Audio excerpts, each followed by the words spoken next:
नमस्कार दोस्तों, आप सभी का लेब्रिंथ एकेडमी पर स्वागत है। आप सभी को जैसे पता है, हम ये साइंस एनसीईआरटी है वो 6 से लेकर 10 तक कंप्लीट करने जा रहे हैं, जिसमें हमने 6th क्लास के 7 चैप्टर है वो कंप्लीट कर लिए हैं। सबसे पहले हमने भोजन के घटक, वस्तुओं के समूह बनाना, पदार्थों का पृथक्करण, पौधों को जानिए, शरीर में गति, सजीव विशेषताएं एवं आवास, गति एवं दूरियों का मापन, यहाँ तक हम कंप्लीट कर चुके हैं। आज जो हमारा चैप्टर है वह है प्रकाश, छाया एवं परावर्तन। आज इस चैप्टर को हम कंप्लीट करेंगे। अगर दोस्तों आप सभी को हमारा जो कंटेंट है ये पसंद आ रहा है तो हमारे यूट्यूब चैनल लेब्रिंथ एकेडमी को जरूर सब्सक्राइब करें। तो आज हम अपना 8वां चैप्टर है प्रकाश, छायाएं एवं परावर्तन, ये शुरू करते हैं। तो दोस्तों, जब आप रात्रि के समय कोई एक पूर्णतः बंद कमरे के अंदर जाएं, तब आप कोई वस्तु को देख पाते हैं, तो इसका उत्तर है आप नहीं देख पाते हैं। लेकिन जब उसी कमरे के अंदर आप जब टॉर्च या मोमबत्ती जलाते हैं, जब आप उसी कमरे में टॉर्च या मोमबत्ती जलाओगे तब आप वस्तुओं को देख पाते हो। तो इससे हमारे दिमाग में एक चीज़ तो क्लियर होती है कि जो प्रकाश है वो हमारी वस्तुओं को देखने में सहायता करता है, मदद करता है। जो प्रकाश है वो हमारी वस्तुओं को देखने में मदद करता है। तो हमें यहाँ से ये चीज़ तो क्लियर होती है। अब जो वस्तुएं सूर्य की भांति प्रकाश का उत्सर्जन करती है, हम उन्हें बोलते हैं दीप्त पिंड।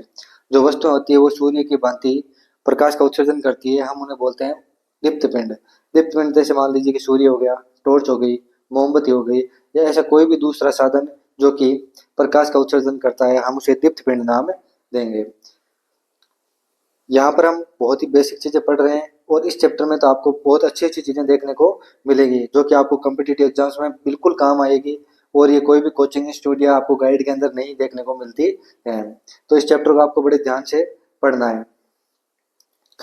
अब हमारा जो अगला कंसेप्ट है वो है पारदर्शी, अपारदर्शी तथा पारभासी वस्तुएं। दोस्तों, ये हमने जब सेकंड चैप्टर पढ़ा था तो उसके अंदर बहुत ही मतलब एक 6-7 मिनट का वीडियो था सेकंड चैप्टर का, उसमें हमने ये 3-4 परिभाषाएं पढ़ी थी। तो आज हमने ये हमारे यहाँ पर वापस काम आने वाली है, तो इनको हम एक बार वापस से देखते हैं। किसी भी पदार्थ का पारदर्शी, अपारदर्शी अथवा पारभासी होना इस बात पर निर्भर करेगा कि वो वस्तु अपने अंदर से प्रकाश को होकर किस तरह से जाने देती है। क्या वह प्रकाश को पूर्णतः जाने देती है, क्या वह प्रकाश को पूर्णतः ब्लॉक कर देती है, बिल्कुल भी प्रकाश को अपने अंदर से नहीं होकर जाने देती, और अथवा वो आंशिक रूप से अपने अंदर से प्रकाश को जाने देती है। इस चीज पर यह निर्भर करता है कि कोई भी चीज है वो पारदर्शी है, अपारदर्शी है अथवा पारभासी है। यदि कोई भी वस्तु के आर पार हम नहीं देख सकते, यदि कोई वस्तु है उसके आर पार हम नहीं देख पाते हैं, इसका तात्पर्य यह है कि वो वस्तु अपने अंदर से प्रकाश को बिल्कुल भी नहीं जाने देती है। तो ऐसी वस्तु को हम बोलते हैं अपारदर्शी वस्तु। तो ऐसी वस्तु होगी, हम उसे क्या बोलेंगे? अपारदर्शी वस्तु। ये प्रकाश जो इस वस्तु के हम आर पार नहीं देख पाएंगे। दूसरी जो हमारी परिभाषा है वो है कि जब हम किसी वस्तु के आर पार देख पाते हैं तो इसका तात्पर्य यह होता है कि वो वस्तु अपने अंदर से प्रकाश को पूर्णतः होके जाने देती है, अपने अंदर से पूर्णतः होके जाने देती है। तो ऐसी वस्तु को हम बोलेंगे पारदर्शी वस्तु। इस प्रकार की वस्तु होगी जो अपने अंदर से प्रकाश को पूर्णतः होके जाने देती है, हम उसके आर पार देख सकते हैं, तो ऐसी वस्तु को हम बोलेंगे पारदर्शी। जो तीसरी परिभाषा जिसे हम पहले भी पढ़ चुके हैं, तो कुछ वस्तुएं ऐसी होती है जिनके आर पार हम देख तो सकते हैं लेकिन बहुत ज्यादा स्पष्ट नहीं देख पाते हैं, तो ऐसी वस्तुओं को हम क्या कहते हैं? पारभासी कहते हैं। आर पार देख तो लेंगे लेकिन क्या होगा कि बहुत स्पष्ट नहीं देख पाएंगे। तो ऐसी जो वस्तुएं होंगी उनको हम क्या नाम देंगे? पारभासी वस्तुएं नाम देंगे। अब जो हमारे ये पारदर्शी, अपारदर्शी और पारभासी का कंसेप्ट है, इसके द्वारा हम छाया के बनने को समझेंगे। जो हमारा अगला जो आज का टॉपिक है वो है छाया। अब आपको एक बार ये विचार करना है कि मान लीजिए आप एक कमरे को देखते हैं जिसके अंदर एक प्रकाश का स्रोत तो है, एक दीप्त पिंड तो है, लेकिन इसके अतिरिक्त कोई भी अन्य सामग्री वहां पर नहीं है। तो आप वहां पर उस कमरे में किसी भी प्रकार की छाया देख पाएंगे? तो दोस्तों, आपको सबको पता है कि वहां पर किसी प्रकार की छाया का निर्माण नहीं होगा। तो आपको यहाँ पर एक चीज फिर से ये क्लियर होती है कि छाया देखने के लिए प्रकाश स्रोत अकेला काफी नहीं है। प्रकाश स्रोत तथा उस प्रकाश के पथ के अंदर कोई भी अपारदर्शी वस्तु होनी चाहिए। केवल प्रकाश स्रोत से आप छाया का निर्माण नहीं कर सकते जब तक कि उस प्रकाश स्रोत के पथ के अंदर कोई भी अपारदर्शी वस्तु ना हो। अब आपको फिर से एक बार अपने ब्रेन का इस्तेमाल करना है और वापस सोचना है। आपको एक बार क्या करना है कि जो टॉर्च है उसको ज़मीन के समीप लेकर जाना है और जो अपना दोस्त है उसके चेहरे पर आपको वो टॉर्च की रोशनी करनी है।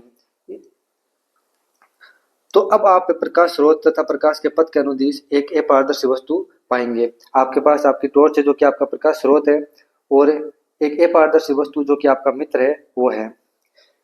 अब यदि आपके आसपास कोई भी पेड़ नहीं है, इमारतें नहीं है, तो आपके मित्र के सर की छाया नहीं दिखाई देगी आपको नहीं दिखाई देगी। क्यों नहीं दिखाई देगी? क्योंकि वहां पर आपके पीछे कोई भी पर्दा उपस्थित नहीं है। पर्दे को हम आगे परिभाषित करेंगे किस प्रकार से है। अब लेकिन वास्तव में टॉर्च का प्रकाश है वो आपके मित्र के सिर के पार नहीं हो पाता है, फिर भी आपको परछाई नहीं दिखाई देती है। तो इसका तात्पर्य ये नहीं है कि आपकी परछाई बनी नहीं है। इसका मतलब ये हुआ कि प्रकाश स्रोत और प्रकाश के पथ में अपारदर्शी वस्तु के अतिरिक्त भी हमें कुछ चाहिए जो कि परछाई या छाया बनाने के लिए आवश्यक है। उसके बारे में जानते हैं। तो छाया केवल पर्दे पर ही दिखाई दे सकती है। जो छाया होगी वो केवल कहाँ पर दिखाई दे सकती है? पर्दे के ऊपर दिखाई दे सकती है। जब हम जमीन, कमरे की दीवार, इमारतें, इन सब पर हम परछाई को देखते हैं या छाया को देखते हैं तो ये उस अपारदर्शी वस्तु के प्रतिबिंब या जो परछाई है उसको बनने के लिए एक पर्दे के भांति काम करती है। तो यहाँ से हमने क्या सीखा कि जो छाया है उसको बनाने के लिए आपको एक तो प्रकाश का स्रोत चाहिए, एक अपारदर्शी वस्तु चाहिए और एक पर्दा चाहिए जहाँ पर आप छाया का जो आप उस छाया को प्राप्त कर सकें। जैसे कि आपने इस उदाहरण में देखा था कि आपके मित्र की चेहरे की परछाई तब तक नहीं बन पाती जब तक कि आप उसके पीछे एक दर्पण क्या एक पर्दा ना लगा दें। तो यहाँ पर हमने छाया के कंसेप्ट को समझा। इसके बाद में हमारा अगला जो टॉपिक है वो है सूची छिद्र कैमरा, पिन होल कैमरा। ये बहुत ही इंपॉर्टेंट टॉपिक है आज का और यहाँ से आपके कंपटीशन के अंदर मुझे लगता है कि एक आधा % देखने को मिल जाएगा। ये 6th क्लास का टॉपिक है लेकिन आपको ना तो कोई कोचिंग इंस्टीट्यूट में ये पढ़ाया जाएगा ना किसी गाइड के अंदर ये मिलता है देखने को आसानी से। तो आपको इसको बहुत ही अच्छे से समझने की कोशिश करनी है। तो सूची छिद्र या पिन होल कैमरा एक साधारण कैमरा होता है जिसमें कोई भी लेंस नहीं होता है। आपको याद रखना है कि सूची छिद्र कैमरा एक ऐसा कैमरा है जिसमें किसी प्रकार का लेंस नहीं होता है। यहाँ पर प्रकाश को एक बहुत छोटे पिन के आकार के छेद से गुजारा जाता है।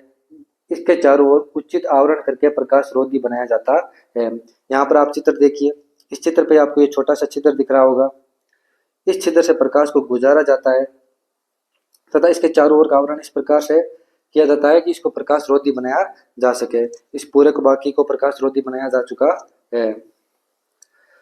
अब पर्दे पर आपको एक वास्तविक और उल्टा प्रतिबिंब प्राप्त होता है। इस चीज को हम अभी समझेंगे कैसे वास्तविक और उल्टा प्रतिबिंब प्राप्त होता है। प्रकाश का सीधा प्रसार होता है। इसका मतलब यह है कि प्रकाश एक सीधी रेखा में गमन करता है। जो प्रकाश होता है वो एक सीधी रेखा में गमन करता है। कैमरे से वस्तु की दूरी पर प्रतिबिंब का आकार बदल सकता है। जैसे ही कैमरे से वस्तु की जो दूरी है वो बदलेगी वैसे ही प्रतिबिंब का आकार भी बदल सकता है। अब इसकी थोड़ी एक्सप्लेनेशन देख लेते हैं हम कि सूची छिद्र कैमरे द्वारा निर्मित प्रतिबिंब वास्तविक होता है। निर्मित जो प्रतिबिंब होता है वो वास्तविक होता है। वास्तविक प्रतिबिंब जब बनते हैं जब किसी बिंब से जो प्रकाश स्रोत से जो किरण आती है वो वास्तविक रूप से मिलती है, तभी आपको वास्तविक प्रतिबिंब मिल पाते हैं। क्योंकि सूची छिद्र कैमरे में प्रकाश एक सीधी रेखा में गमन करता है, इसके कारण आपको क्या होता है जो प्रतिबिंब होते हैं वो वास्तविक प्राप्त होते हैं। अब मान लीजिए यहाँ पर कोई भी एक आपके सामने एक वस्तु है जिसका आपको प्रतिबिंब है वो आपको सूची छिद्र में कैमरे में देखना है। उस स्थिति में होता क्या है जो ये वस्तु है इसके ऊपरी सिरे से जो प्रकाश की किरणें वो आती है वो यहाँ पर मिलती है। जो इसके निचले सिरे से वो प्रकाश की किरण आती है, एक छिद्र है जिसके अंदर से प्रकाश की किरणें आ सकती है, वो यहाँ पर ऊपर की तरफ आती है। तो इस तरह से यहाँ पर क्या होता है, ये उल्टा प्रतिबिंब का निर्माण होता है। जो वस्तु के सिर से प्रकाश होता है वो सूची छिद्र से गुजरने के बाद जो पर्दा है उसके तल तक पहुंचता है और जो वस्तु के तल से जो प्रकाश आता है वो सूची छिद्र से गुजरने के बाद में पर्दे के शीर्ष पर पहुंचता है। इसके कारण क्या होता है कि जो प्रतिबिंब होता है वो हमेशा उल्टा बनता है। और ये प्रकाश हमेशा ये सीधे छेद से होकर गुजरता है और प्रतिबिंब का निर्माण करता है। यहाँ पर आपको विशेष बात ये याद रखनी है कि जो ये सूची छिद्र कैमरा होता है, पिन होल कैमरा होता है, इसमें किसी प्रकार का लेंस नहीं होता है। ये हमेशा वास्तविक और उल्टा प्रतिबिंब बनाता है। इसको हम एक चित्र के द्वारा आगे और समझते हैं। जैसे मान लीजिए ये पिन होल कैमरा का वो छोटा सा छिद्र है, ये पिन होल कैमरा का एक छोटा सा छिद्र है। अब क्या होगा कि जो वस्तु होगा उसके ऊपरी सिरे से जो प्रकाश की किरण आएगी वो जिस पर्दे के तल के तरफ जाएगी, और जो वस्तु के तल से जो किरण आएगी वो इस छिद्र से गुजर कर इस पर्दे के शीर्ष तक पहुंचेगी, जिसके कारण क्या होगा कि जो ये किरणें तो किरणें हैं, ये तो एक सीधी रेखा में गमन करेगी, जिसके कारण जो प्रतिबिंब बनेगा इसका वो हमेशा कैसा बनेगा, उल्टा बनेगा। तो आपको याद रखना है कि सूची छिद्र कैमरे में जो प्रतिबिंब होता है हमेशा वास्तविक तथा उल्टा बनता है, और सूची छिद्र कैमरे में किसी प्रकार का लेंस नहीं होता है। Pin hole camera does not have any lens. अब आपको प्रकृति में भी इस प्रकार के सूची छिद्र कैमरा है वो कई प्रकार देखने को मिलते हैं। आप इस चित्र में देख सकते हैं। आप भी इस प्रकार की परछाई जब किसी पेड़ के नीचे बैठते हो तो आप देखते होंगे। अब क्या होती है कि जो पत्तियां होती है वो पत्तियां कई बार इतनी घनी हो जाती है कि उसमें से सूर्य का प्रकाश एक छोटे से बिंदु से होकर निकलता है। जैसा कि हमने यहाँ पर देखा था कि एक छोटा सा ये बिंदु से प्रकाश को गुजारा जाता है, उसी प्रकार से पत्तियां भी इस प्रकार व्यवस्थित हो जाती है कई बार कि एक छोटा सा एक छिद्र ही प्रकाश को गुजरने के लिए मिल पाता है।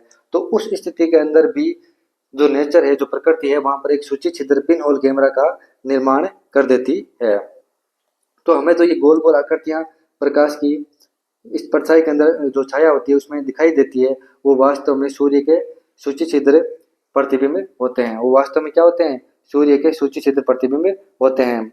और पत्तियों के बीच खाली स्थान सूची छिद्र की भांति व्यवहार करते हैं। जो पत्तियों के बीच में थोड़े थोड़े खाली स्थान होते हैं वो कई बार सूची छिद्र कैमरे की भांति व्यवहार करने लग जाते हैं, और आपको जो ये प्रतिबिंब दिखाई देते हैं, जो यहाँ पर ये गोल गोल संरचनाएं दिखाई देती है, वास्तव में ये सूर्य के प्रतिबिंब है।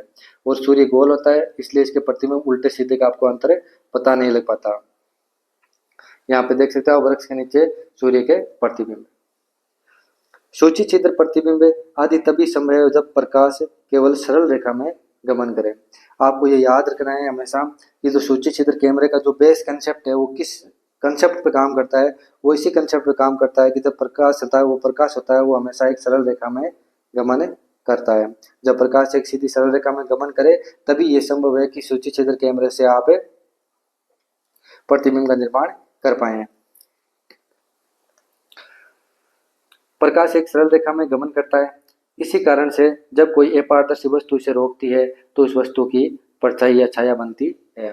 प्रकाश एक सरल रेखा में गति करता है, इसी कारण जब कोई अपारदर्शी वस्तु इसे रोकती है तो उसकी परछाई बन पाती है। यहाँ पर आप इस बच्चे को देख सकते हैं। जब आप इस बेलन के अंदर से ये सीधा होगा तब आप प्रकाश इसकी सीधा आंखों तक पहुंच जाएगा और ये इसे दिखाई देगा, लेकिन जब ये मुड़ा हुआ होगा तो प्रकाश सीधी रेखा में गमन करेगा और इसकी आंखों तक नहीं पहुंच पाएगा और ये इसे मुड़ी हुई पाइप के द्वारा नहीं देख पाएगा।